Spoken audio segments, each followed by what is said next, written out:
daawadayaal ku soo dhawaada idaacadda codka Soomaaliyeed waa barnaamijkii Shiila ee aan nooga barateen maanta waxaanu ka hadlaynaa fahanka xaaladda siyaasadeed ee Soomaaliya ay marayso iyo sida ay ku soo gaadhay arrinta oo aan saari doono inta badan focuska arrinta la yiraahdo subversionka ama khiyaamada ama mu'aamarada ama masixidda maskaxda waxaanu kaloo ku xigsiin doonaa sababta ay arrintani u dhacday iyo halka ay soo martay propagandada oo ku xigi doonta iyo warbaahinno fara badan oo bariyahan weerar inagu soo qaaday propagandada fulinaya subversionka sida meesha la yiraahdo Arab News meesha la yiraahdo oo ku soo biiray afhayeenadii ama mouthpiece-kii heegada ama jasiiratul waqwaq ama meesha ku magac dheer Somaliland iyo journalka la yiraahdo Daily News Egypt oo inoo soo qaatay Arab News marar fara badan journalkaas muxuu yahay kaas oo ay leedahay mukhaabaraadka militariga CC ee Masar oo cid akhrida aanay jirin kaas oo lagu soo qoray wargeyskaas aan cidna akhrisanin ay leeyihiin nabad sugidda CC ee waddanka Masaaridu wasiir daakhili ay leedahay jasiiratul waqwaq meesha ku magac dheer leh Somaliland ayuu waraysi dheer ka qaatay kaas oo xagga dambe idigu wadi doono kaasoo macnihiisu ka dhigan yahay radio-ga Hargeysa ay gacanta ku hayaan iyo Arab News iyo ay Egypt Newskaasi ay isku Italian iyo TV-ga Hargeysa iyo lacagta lagu bixiyo kuwan ee la siiyo in leeg uu la siiyo aanu ahayn wax soo saar leh oo cidina daawata meel kalena ka shaqeeya subversion ereyga la yiraahdo ama ummad sida loo dhalangadiyo ama masaxaadeedu intee bay qaadataa sida caalamka ay ku qiyaasaan waxay qaadataa 15 sano laakiin way di sharxi doonaa subversion wuxuu yahay mar walbana waxaan barbar dhigi doonaa xaaladda Soomaaliya gobol kastaaba uu gaarsiiyay subversionku ama maskaxda laga dhaqay ama mu'aamarada ama khiyaamada inta erasba macnaheedu uu yeelanayaa subversionku marka dictionary-ga ka eegto Oxford-ka waad arkaysaa macnihiisa meesha la yiraahdo Somaliland ama heegada ama jasiiratul waqwaq 30 sano ayay ku qaadatay irbada suuxinta ah ee dadka lagu muday laakiin subversionku ama qofka maskaxdiisa la dhaqaa laba shardi uu leeyahay shardi waxa weeye ka ku dhaqaya inaad aqbasho inuu ku dhaqo ama inuu ku duro hadaad diido aad beenta iska joojiso ma shaqeeyo subversionku marka wax qalad ay ku leeyihiin dadka sameynaya ma aha kuwa lagu sameynayo liftooda ayaa dambiilayaala in ra'yiga qofka laga qaado aanu qofku ra'yi yeelanin haddii la waayo xadhig haddii la waayo xabaalo qufis taasi waxay ka mid tahay cadifada qofka ama laabla kaca bini'aadamka oo lagu ciyaaro waad arkaysaa oo ninkii meesha ka tilinayay Muuse Biixi ee maanta hadlayay kanka ka dambeeya ayaan barnaamijka dambe ee normalizationka ku soo dari doonaa anoo wax dili karaya duca qaadan maayo laakiin waa lagu cilmiyeeyay waa lagu dowladeeyay waa lagu sharciyay subversionka kaas ayaa ka mid ah state policy-ga ama sharciga uu ku shaqeeyo ugu badani waxa weeyaan ummadda in la jeediyo oo laga jeediyo xaqaa'iqa meesha ka jira meel kalena loo kaxeeyo subvert population into other direction waa wax fara badan oo Japanese ku soo isticmaali jireen 9 qarni ka hor subversion wax imika inagu cusub maaha cadowgii iyo gaajadii ku haysatay labadiiba maamul kasta ama heega kasta oo meel ka talinaysa kugu haysatay waxa looga dhigayaa qaran marka adigu waxaad noqonaysaa nin qaran ku hoos jira laakiin waxaad ku hoos jirtaa waa subversion ama waxa weeye dhaan dabagaale sida Soomaalidu u taqaano ciidan qabiil ah in qaran lagaaga dhigo oo lagu yiraahdo waxaan waa ciidankii qaranka adna aad rumaysato laguguna celceliyo oo marka ku galo inaad ciidan qaran oo aad ka tirsan tahay uu jiro 10 nin oo isku reera ama isku jilba oo meel fadhiya oo dantii ummadda wada urursanaya in ay kula ekaadaan inay yihiin golihii wasiirada inay kula ekaadaan golihii ciidamada inay kula ekaadaan maxkamadihii arrimahaas oo dhan marka la isku dhex daro waxa la yiraahdaa subversion ama maskax dhaqid ama mu'aamarad laba nooc ayuu kala baxdaa dhigaystayaal sida ogtiin mid waxa la yiraahdaa demoralization niyad jabin in ummaddu ay niyad jabto inaan waxba qabsan karaynin la soo taago heerka kuwaas iyuu wax u qaban karayaan ka labaad waxa la yiraahdaa normalization la qabsasho bahdilkii ku dhacay iyo niyadjabkii ku dhacay labadiiba inaad la qabsato labadubana dariiqooyin psychological ah ayay raacaan ee wax iska dhaca maaha waxa lagu qiyaasaa qolada psychology-gu ama nimanka mukhaabaraadka sida KGB 15 sano ilaa 20 sano inta u dhaxaysa ummad in demoralization ama niyad jab ummad la gaarsiin karayo waxa ay xaqaa'iq uga dhigaan waxa weeye 15 ilaa 20 ka sano gudahooda caruurta soo korta iyo kuwii 10 jirka ahaa iyo kuwii 14 jirka ahaa iyo kuwii 12 jirka ahaa intaaba waxa la bari karaya halka generation waxay ku soo korayaan subversionka iyo demoralizationka niyad jabka oo tacliintooda ayay u galaysaa aragooda u galaysaa maqalkooda u galaysaa dhageysigooda u galaysaa intaa ayuu qaataa demoralizationku marka dad la baabiinayo aan tusaalooyin Soomaaliya oo dhan goboladeeda iyo deegaanada Soomaalidu leedahay aan bal mid walba idin kor istaajiyo si ay ugu cadaato Soomaaliya ama koonfurta Soomaaliya marka aad eegto 30 sanadood waxa dadka lagu soo tababarayay dawlad la'aan iyo nidaam la'aan waa argosana waa ku dilaa waa is arkeena ana ka qabiil weyn waa subversion waa demoralization halka waxa ku dhacay niyad jab mujtamac dhan oo inoo soo kici lahaa oo iminka dadka tirada ugu badan ah Soomaalida ee dhalinyarada ah waxa da'doodu ay u dhaxayso 40ka ilaa inta ka yar 30 sanadood ee soo aqleysanayeen ee wax baranayeen waxay ku dhex jireen demoralizationka meesha jasiiratul waaqwaqa ku magac dheer Somaliland 30 sanadood iyada waxa ku soo socotay colaad Soomaali nacayb ah oo la gelinayay si ummaddu u kala dhaqaaqdo Puntland 30 sanadood waxa ku soo socotay qabyaalad inaga u baatalin karayna inaga u baaqle inaga u wax qaban karayna Soomaalida Itoobiya hoos tagtaa waxa 30 sano ku socday dil dhac iyo boob iyagana demoralizationka ku dhacay waxa weeyaan ummad la leynayay oo in la haysto ay ku soo noolaayeen Soomaalida Djibouti 20 sanadood oo dictatorship ah ay iyaguna soo qaadanayeen oo kuwa imika arkaysan dib ay u soo sameynayaan kacaanimada arintaas waxay keentay public opinionkii marka formulation in lagu sameeyay oo ummadda aad la hadlayso waxa aad kala hadlayso iyo waxa jooga aanay u muuqan way dadka la bahdilay ee demoralizationka lagu sameeyay ee inta la soo mariyay ayay ka mid yihiin wadooyinka loo maro ama tiirarka ay leedahay ee demoralizationka la abuuro ee ummadaha lagu abuuro ee aanay dhanna uga fakan kareen ama maqal ama arag ama gudbin waxa ka mid ah propagandada oo warbaahintii ah 24 saacadood Puntland Newski baa kaga socda oo waxa lagaga wado koonfurtii 9 idaacadood ama 10 idaacadood oo ay leeyihiin qabaa'il oo mid walba u qoladiisa wax ku saabsan sii deynayo xaggan jasiiratul waaqwaqa waxa ay naga socota idaacad iyo TV iyo website ama ay lacag siiyaan sida Arabsiya News oo kale oo 24 saacadood qarannimo iyo dad baa la laayay ka sheekeynaya xagga kale meeshan Ethiopia waa ogeedeen wixii ka socon jiray ummadda oo jeelay ka buuxda ayaa laga hadlayay webiyaha la xidhaya waxana la qabanaya dad loo soo sameeyay oo lagu dul abuuray religionki diintii baa la weeraraa culimo fake ah ayaa lagu korsameeyaa propaganda number 1 ka ah oo hagaysa culimo fake ah waan ilaahay ka cabsanayn ama culimada la yiraahdo culimo il xukama administration isku wada reera oo qola ah oo qaran lagaaga dhigayo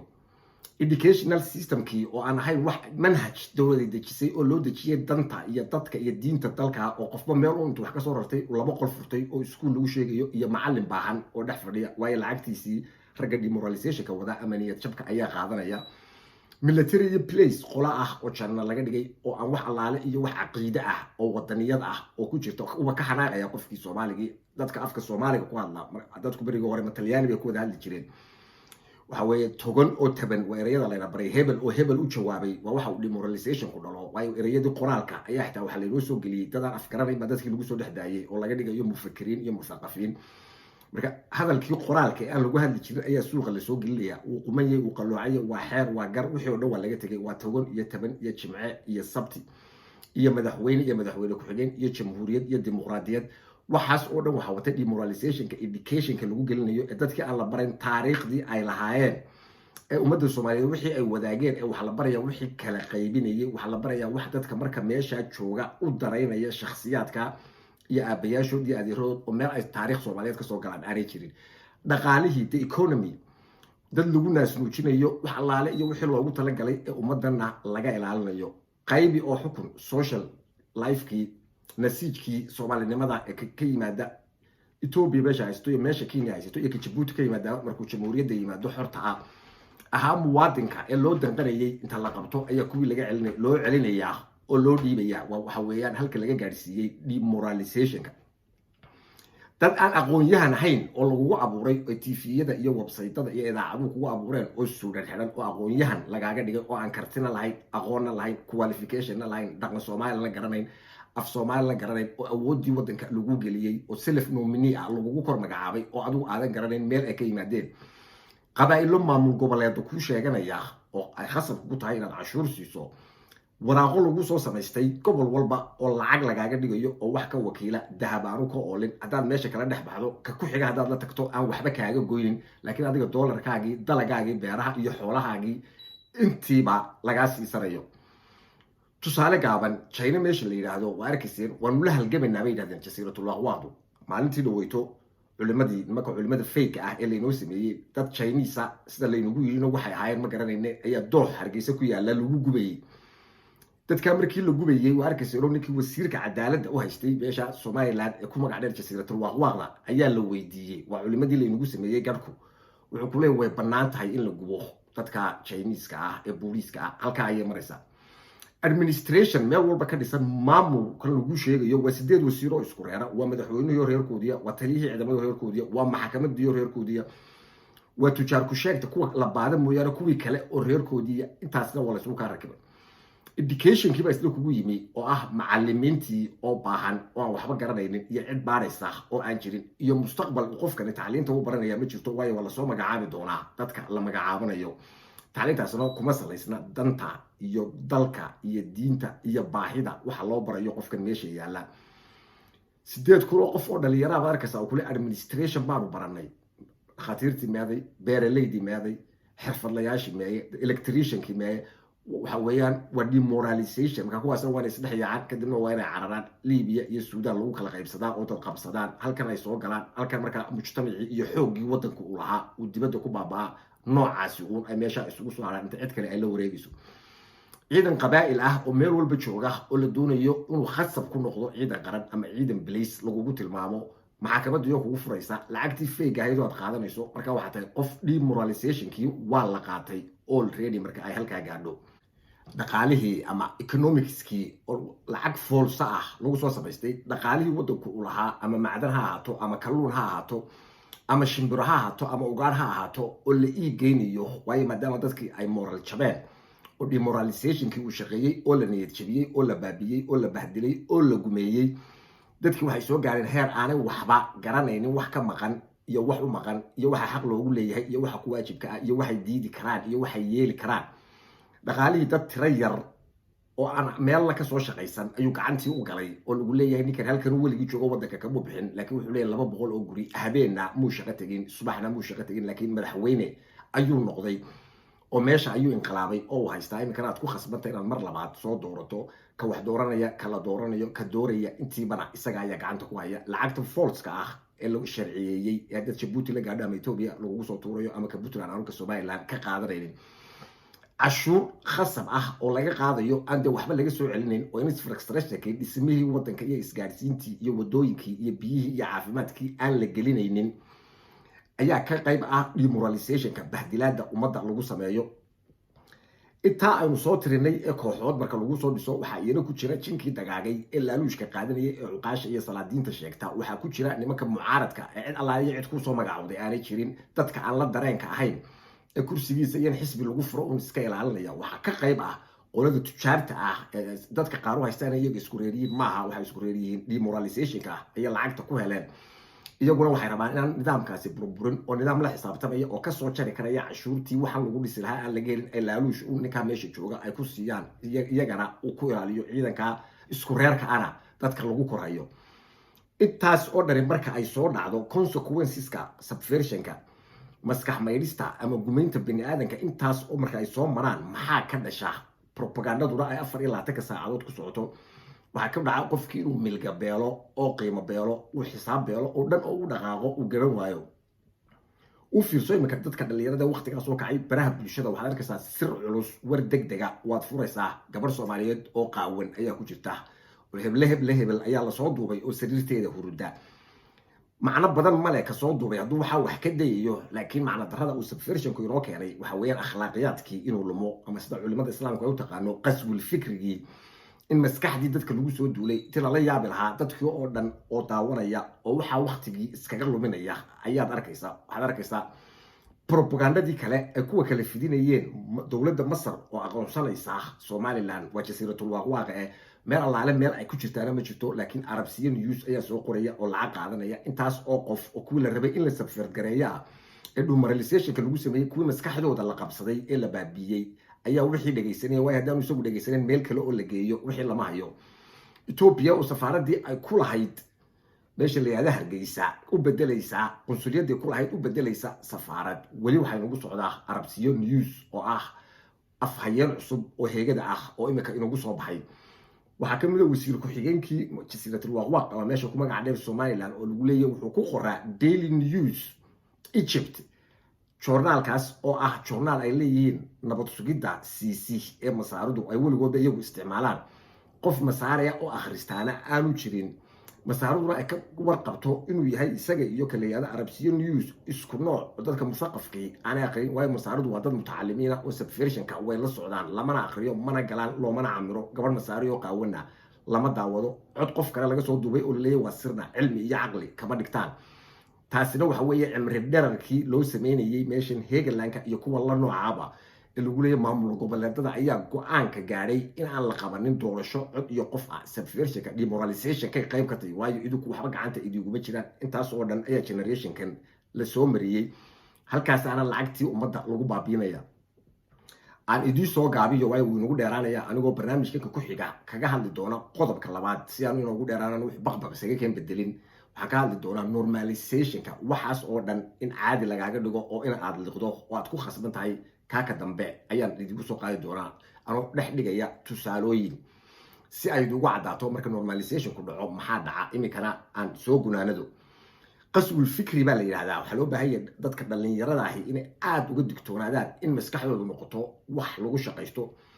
waqtigooda ha ku qaataan inay documentary daawadaan wax u soo kordhiya oo waxa uu ka hadlaya uu macno u kordhinayo waayo waa Brito wajiilka dadka hogaaminaya waa aabihii Brito waa hooyadii Brito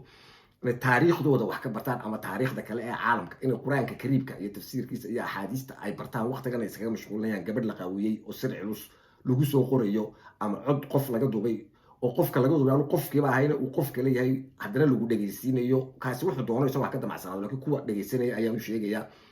heesihii hore Soomaaliga isagoo waqtiga uu doonayay entertainmentka ama inuu naftiisa mashquuliyo ama ismaaweeliyo u dhageysan karaa raaxo leh maaha waxaan qof walaashii ama eedadii ama inaadeertiyo qaawan qofka damiirkiisu siiyay inuu soo daayo in loo camiro oo la daawado maaha falanqayn siyaasadeed iyo caalamka ogaado 200 idaacadood ba furan caalamkan oo wax ka faa'iid karo buug inuu soo qaato oo uu akhristo inuu ka faa'iideysto wax dantiisa ay ku jirto iyo damiirkiisa iyo diintiisuba waqtigiisa ee aanu iskaga luminin demoralization ka dhacay ee ka qaybta waayo kuwa aan imika ka hadlaynay inaad waxa daawataan ayay idin doonayaan si aydan u ogaanin xaaladda ay maraysaan inaad iska ilaalisaan qolada iyo qabiilka iyo qaybinta iyo qabqable idugu matalaya wax aanu gacanta ku hay maskaxdaaduna aanay qof u afduubnaanin ee maskaxdaadu ay naftaada u afduubnaato ama iyadu dhexdeeda isku afduubnaato in wararka markaad aragto aadan wax walba iska qaadan ee aad isbarbardhig samayso waayo maskaxda Ilaahay ku geliyay maskaxdaadii ayaa la caayaya inaan maskaxdaada la caayin aan maskaxdaada sidii Ilaahay kugu abuuray xorta ahayd aad adigu waxaagii isu barbardhigan karto maxaa saxa maxaa khalada maxaa qaadanaysaa maxaadan qaadan karayn inaan noqonin qof meel kaliya laga soo habo oo warka looga sheego meesha lacagta laga soo bixinayo la doonayo inaad demoralizationkii ku shaqayso ama niyad jabkii ama gumeyntii aadan adigu qayb ka noqon siina faafin fidinina waxa kaloo taa isi daba taala oo muhiima in laablakac la iska ilaaliyo waxa baa lagu soo qoraya qofka waxa uu ku leeyahay miyay jiraan muxuu uga dan leeyay xaquu ka keenay yaa ka marxaatiyay yaa ogaa xagaan u raacaa oo reference ah raac ma leeday inaan maskaxdeena waa Soomaalidii hore dad aad u aqli badan ayay ahay waxa dadku wanin haduu ku soo dacwoodo uu ku yahay nin bay dilay kii kale inuu geeri yahay baa laga yaabaa horta bal suuq warka kale ah ku soo gaaray haddii laakiin markiiba la boodo oo mar walba lagaaga garaaco jeriska xagga qabyaalada ka ku garaacaya Brito ka uu kugu dirayo markay heshiyaana aad raacdo waa waxyaabaha ah niyad jabka ee demoralizationka inuu sii fidiyay dhammaantiin dadyoga Soomaaliyeed waa mahadsantiin nooli kulantay